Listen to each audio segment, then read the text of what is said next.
Good evening, everyone. Thanks for joining us. I'm Mark Curtis. 3 days after George Floyd died in police custody, breaking tonight, the rage over his death is escalating.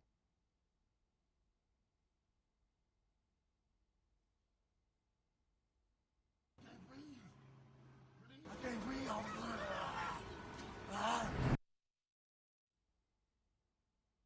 Protests around the country and here in downtown Phoenix, hundreds of protesters taking to the streets tonight, marching in solidarity for George Floyd. While back in Minnesota, the protests have become violent. Stores all over the state have been looted. Businesses have been damaged and cars torched. Protesters have even set fire to a Minneapolis police precinct tonight. 4 officers connected to Floyd's death, all fired. But protesters are demanding for the officers to be charged. Authorities around the nation are now appealing for calm while protesters call for justice. Tonight, Team 12's Michael Doudna is in downtown Phoenix. And Michael, you were in the middle of that march tonight. In fact, you still are. What was it like out there? For more than 3 hours, we've seen protesters out here, whether they be marching or actually being at the Capitol right now. And the original protest was meant to stand in solidarity with those protesting around the country after the death of George Floyd.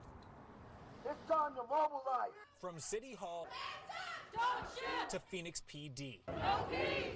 For more than an hour, protesters hitting the pavement sparked in the name of one man. His name! George Floyd! George Floyd. Please, I can't breathe.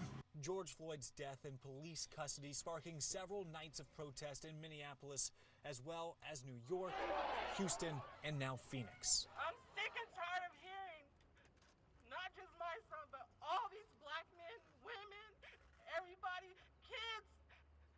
This has to stop. It needs to stop. That's the mother of Dalvin Hollins. Tempe police killed the unarmed suspect in 2016. Maricopa County later decided to not charge the officer. Now, Hollison's mother is adding her voice to the hundreds of others seeking change. I should not be going to the grave looking at him. I should not do that. That was my firstborn son. The protesters marching for more than an hour, blocking traffic, hoping their voices will be heard. George Floyd! I can't breathe! George Floyd! I can't breathe!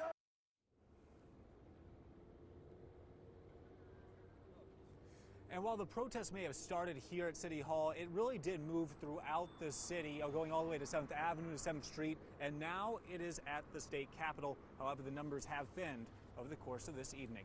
We're in Phoenix. Michael Doudna, 12 News. Okay, Michael, thanks. We'll continue to follow this story throughout the evening. This is a story that has a lot of moving parts to it and has a lot of people talking on social media. You can count on 12 News for the latest details. We'll keep you up to speed on the 12 News app all night long.